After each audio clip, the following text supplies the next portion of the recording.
अहिले स्तर उन्नति भएको बाटो हो रसिकला अस्ति नै बाटो भएर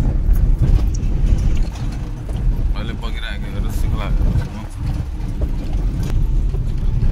अहिलेको बाटो चाहिँ यस्तो उन्नति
जो रसिकलाले चाहिँ तस नस पारेको चाहिँ नार्के बजार हामी देख्न सक्छौँ।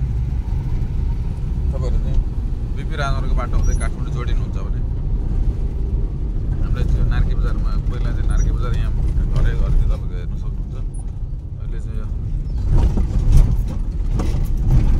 सबैभन्दा अप्ठ्यारो उकालो भनेको चाहिँ गाइजो पुलभन्दा अलि पर नार्के बजारको ठ्याक्कै उकालो सबैभन्दा अलि अप्ठ्यारो छ धेरै नै। देख्न सक्नुहुन्छ तपाईँहरू किन आउँदैछु त हौ नार्के बजार यहाँ पहिला चाहिँ तपाईँको बजार थियो अहिले बजार पुरै झरेको छ।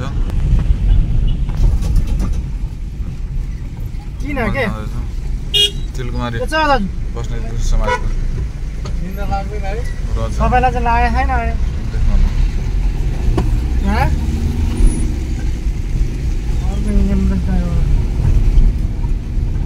इन्ट्रेस्टिङ कुरा के छ भने नि यो यस्तो कालो बाटो छ हेर्नुहोस् त यो